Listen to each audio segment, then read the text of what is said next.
Hello and welcome to the second day of our virtual congress.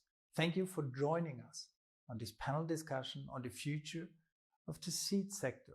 The COVID-19 pandemic has taught us how a health crisis could affect global food production. Seed is a foundational contributor ensuring food security. We put together this panel session to better understand our joint capacity to support sustainable food production and to take a closer look at the future prospects of the seed sector from companies in Africa, Asia, and Europe.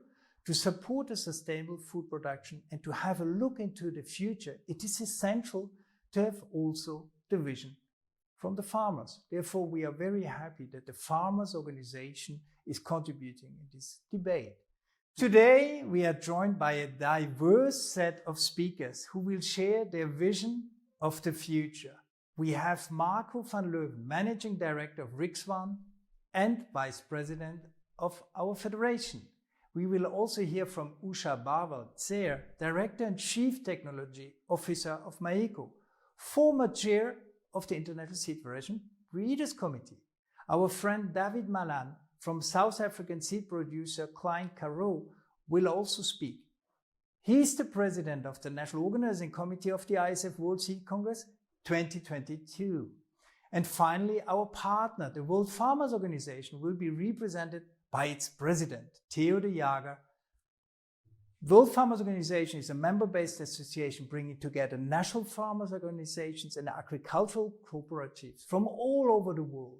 WFO is to represent the farmers' voice and advocate on their behalf in irrelevant international processes. Please start.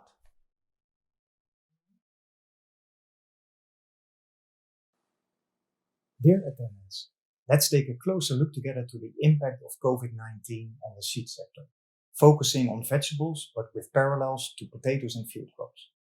First, how we survived. From one day to another, the big question for seed companies was whether the seed sector would be classified as essential or vital, enabling to continue operations, however in an adjusted manner.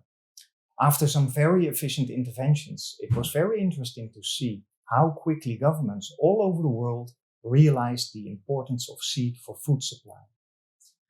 Due to a broad spectrum of lockdown regimes and travel restrictions, we could notice quite some advanced ordering, whereas logistics became a very big and very expensive challenge.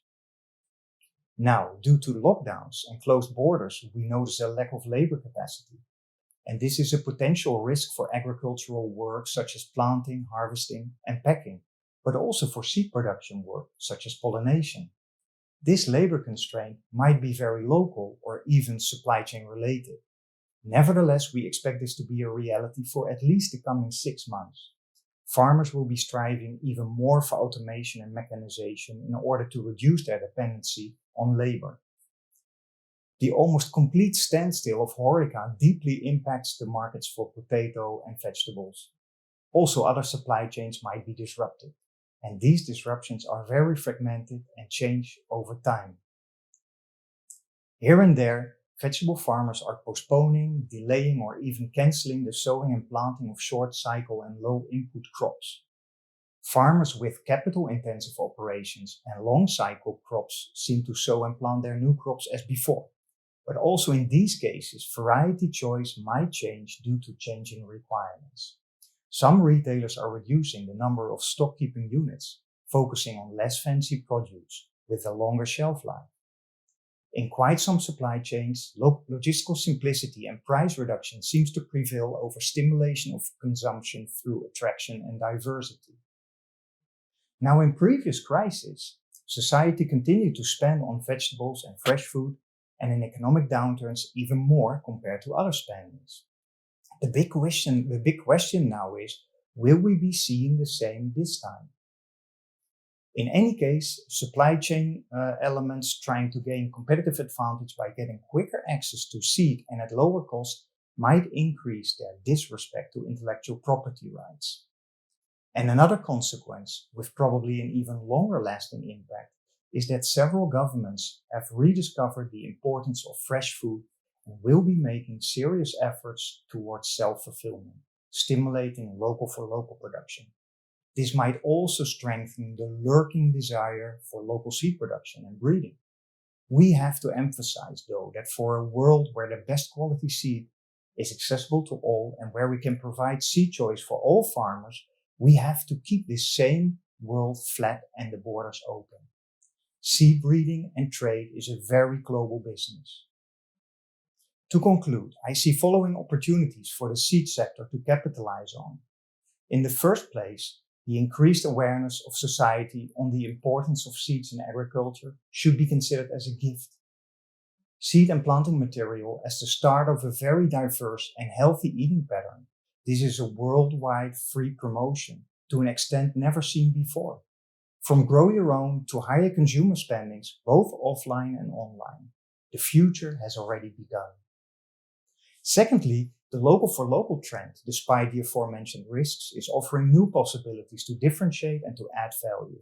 Think about breeding for local growing and climate circumstances, local consumer preferences, more taste, colors, and attractiveness. Which other sector offers such a unique possibility to gain or regain competitive advantage on a daily basis? And last but not least, in whatever way we will anticipate, let's not overlook the underdeveloped and emerging economies here. We are striving for an inclusive world where the best quality seed is accessible to all. Thank you for joining us.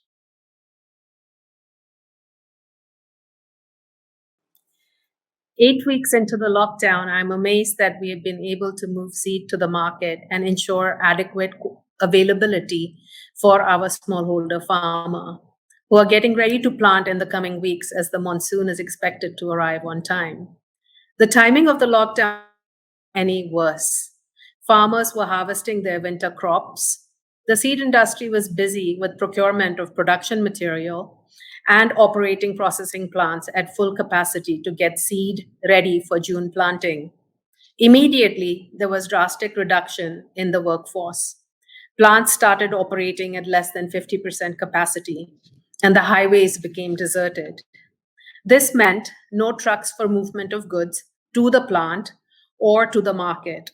With a lot of effort, despite agriculture being essential, we managed to get permissions needed for operations and continued activities at much lesser capacities. The plant's SOPs were all modified to reflect the new reality. These labor shortage experience means that the processing plants will mechanize faster than what they would have otherwise. Seed industry in India is largely concentrated in certain parts of the country.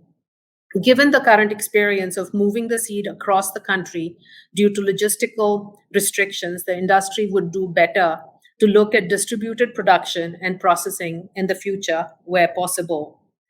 Farming at the core is always challenged. In our situation, either it rains too much or not enough, too early or too late. This is what makes the farmers so resilient. Farmers, again, during these challenging times, are showing how they adapt to new tools and technologies by using their cell phones to carry on with a lot of their agricultural activities. For the seed sector, it presents opportunities in how we use these tools to connect with our customers. We're already seeing an increased appetite of the farmer for online tools for purchasing inputs and also opportunities to sell their goods to buyers post-harvest. While we continue to thrive and value the in-person relationship, we will have to take to heart that for the next 18 months, we will have to innovate and look to the use of digital tools to conduct our business. Inputs, outputs, and farm advisories at a minimum will show significant traction as far as digital ag is concerned. Another factor in Indian market is also the heightened awareness amongst the consumers on where their food comes from. Scrutiny in food production as a result is changing. Traceability becomes important. Is it local?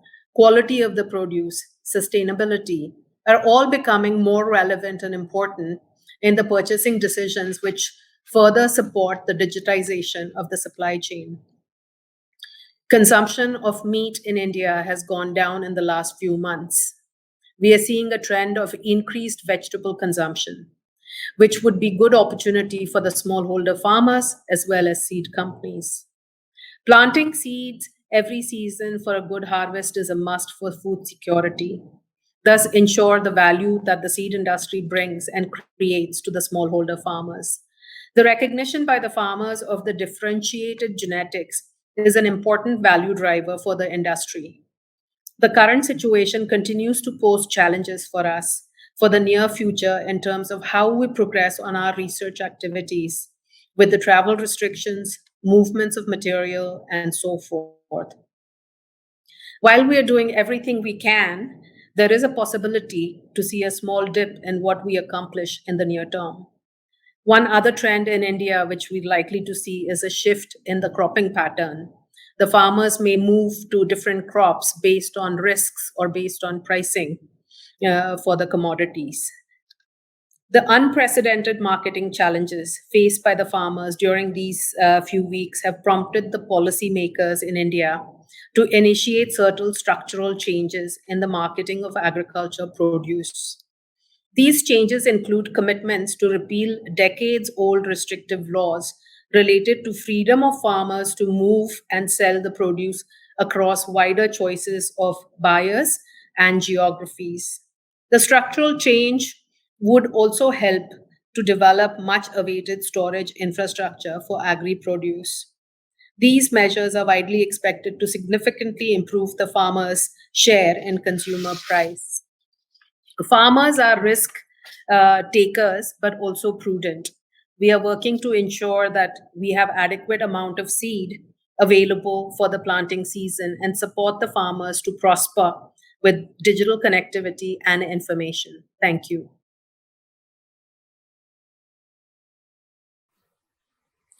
Good day to all. Mr. Michael Keller asked me to comment on the impact of COVID-19 on South Africa, agriculture, and also on the seed industry. The first case of COVID-19 was recorded on 5 March of this year. This resulted in very quick and decisive action from the President, and on 26th of March this year, we went into a severe lockdown of the country. And even though at that time we only had 240 positive cases and 1 recorded death. The purpose of this was to create time for the health system to prepare for the exponential increase of infections that we are still expecting. This was very successful because the initial infection rate was reduced significantly, and this created the time. The impact on our economy is much more severe. And in a country where unemployment is already very high, we increased huge increases in joblessness and also in poverty, and this will take a long time to recover. When lockdown was announced, the Minister of Agriculture met with agricultural leaders, and this resulted in the forming of a task team to look at food security and food supply on a sustainable basis. Based on this, most companies was declared as critical and essential businesses. But in South Africa, we are also very fortunate that the South African seed industry is very formalized, and with structures like SANSOL, our national seed organization, and also the Agricultural Business Chamber, that could talk directly to government on behalf of seed companies. Therefore, seed companies could continue as critical and essential businesses, for which we are very grateful. Unfortunately, not all agricultural industries were included. Wine and tobacco were excluded, and they felt the full impact of this lockdown. Some of the challenges that the industry experienced was, of course, that even though we had planning and discussion sessions, nobody could predict the extent of which this lockdown was going to be. So by trial and error, we had to find our way and navigate our way through this, and we managed. The economy came under severe pressure, and as a result, our currency, the rand, weakened significantly against the euro and the dollar, and that resulted in increases in rand prices for imported seed. The limitations and bans placed on international travel is significant because South Africa is very far away from everything, and as a result, we need to travel to meet with clients and colleagues alike. This was very disruptive. Of course, also the lack of commercial flights resulted in very few opportunities to air freight seed in and out of South Africa. For seed production companies, it meant that samples to be sent to our clients for testing and arranging for shipping became very difficult. The seed production experts of our clients also could not visit us, usually during seed flowering and flowering of plants and seed set. They will visit us to do roguing, check diseases, do crop estimates. This is causing a lot of anxiety because they cannot do that. Ports remained open but operated with limited staff, and that caused some delays. Restrictions placed on local and cross-province travel caused some challenges in terms of transport of seasonal labor. Overnight introduction of strict safety measures was also challenging, and because a lot of equipment like masks and sanitizing was not available. Working remotely was new and also a steep learning curve, especially with the added pressure of children not going to school. People had to cope with work and family at the same time, and it took some adaptation. The banning of all group gatherings and congresses impacted hugely on us because ISF 2020 had to be postponed to 2022. We are grateful for the postponement, but very disappointed that we could not host it this year. Opportunities for the seed industry. I think technology is the biggest opportunity that we have to embrace. Virtual meetings, video conferences, and congresses, that will be tools that we will use all the time now.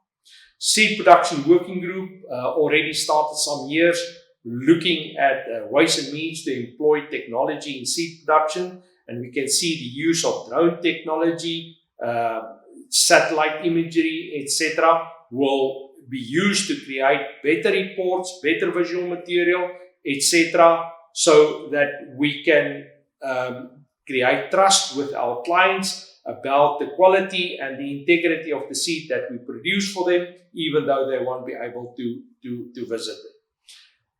There will be other spin-offs once we've mastered technology, and these will include huge savings because less travel, less accommodation, less meals, less beers.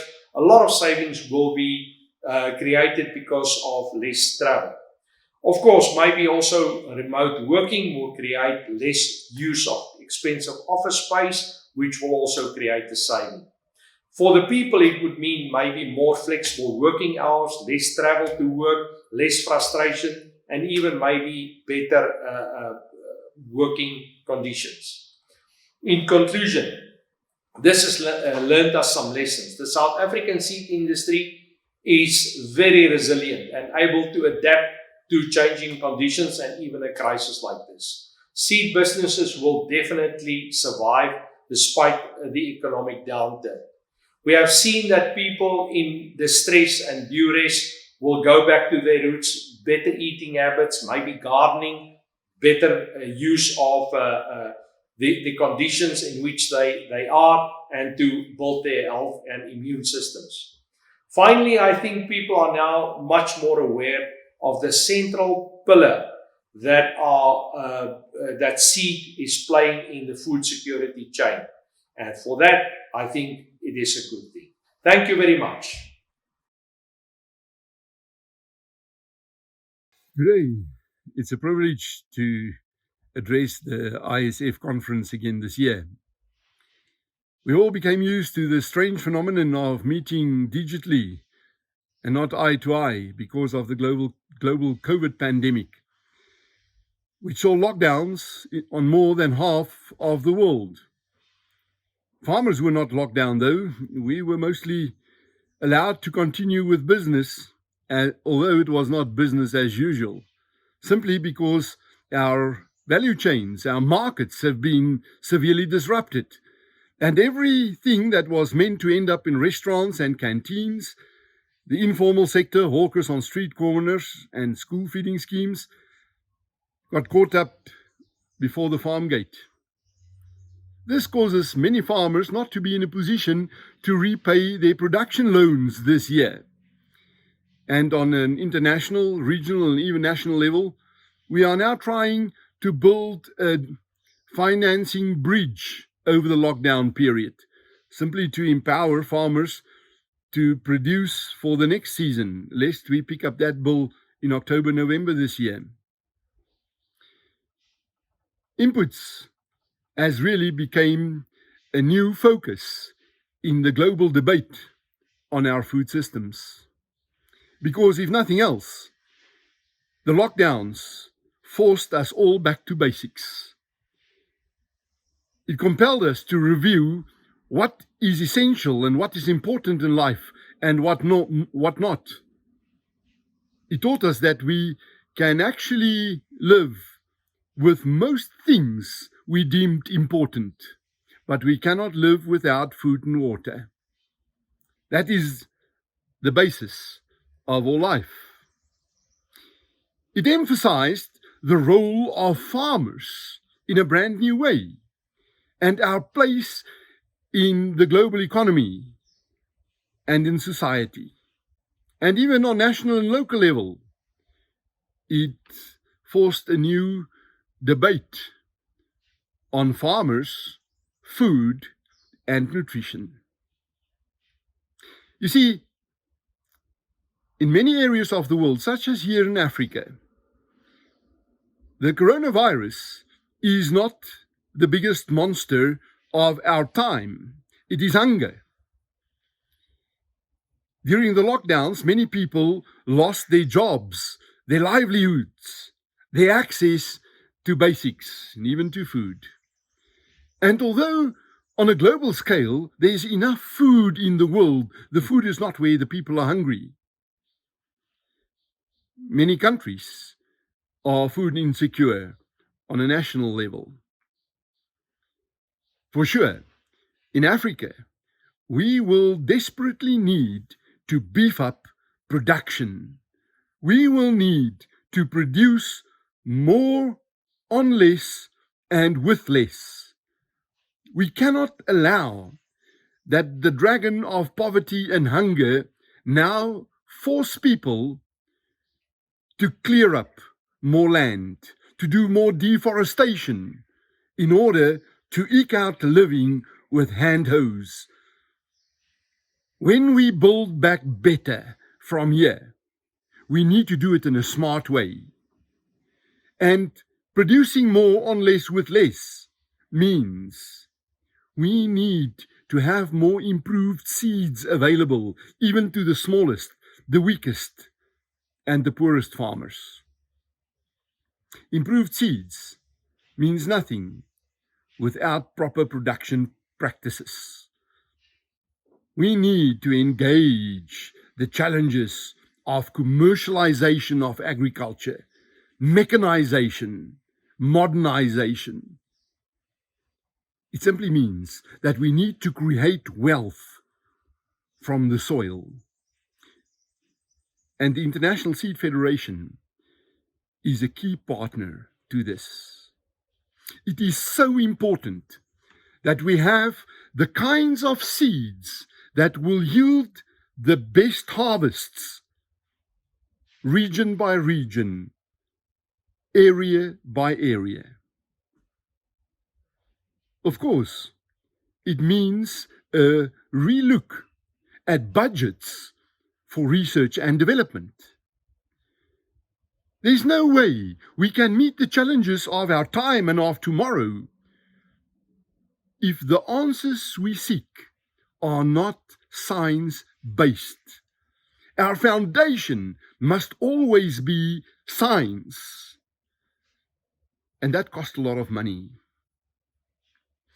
In the poorer areas of the world, farmers are looking at private sector to come up with those budgets, and On behalf of the farmers of the world, can I thank you from the bottom of our hearts for what you have spent in the seed companies on R&D to ensure that we are empowered to feed nations,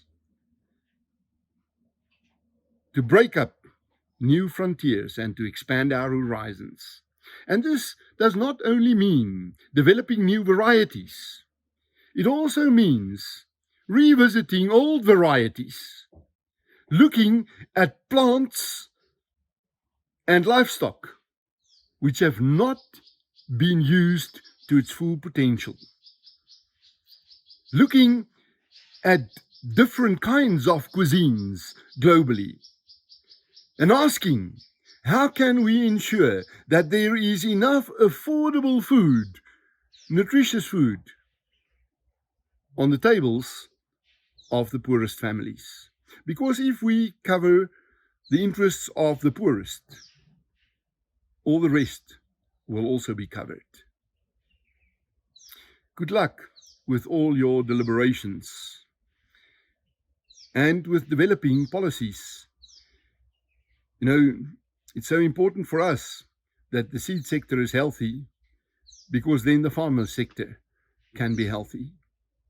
And although seed will always for you be your business,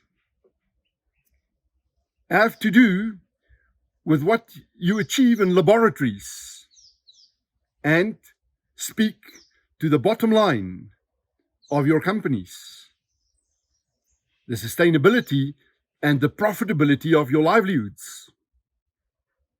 For us as farmers, seed will always be a little more than that. Nothing less than a miracle, packaged in a very small format. Simply because although we can rely on you to have the best seeds in the hand, put it in the soil, we will always be at awe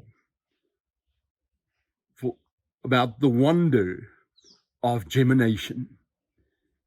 We don't have control over the powers of heat and light units, the water and the soil that make life possible. And ultimately, when you work with seeds and with farming, you are in the business of life. You've heard the opening statements from our very interesting lineup of speakers. And now I would like to invite you to join us as we bring back our speakers in the live panel discussion that immediately follows. You can also join the conversation or ask questions via the live chat. So please join us in the next part by clicking on the live session right after this. See you in a moment.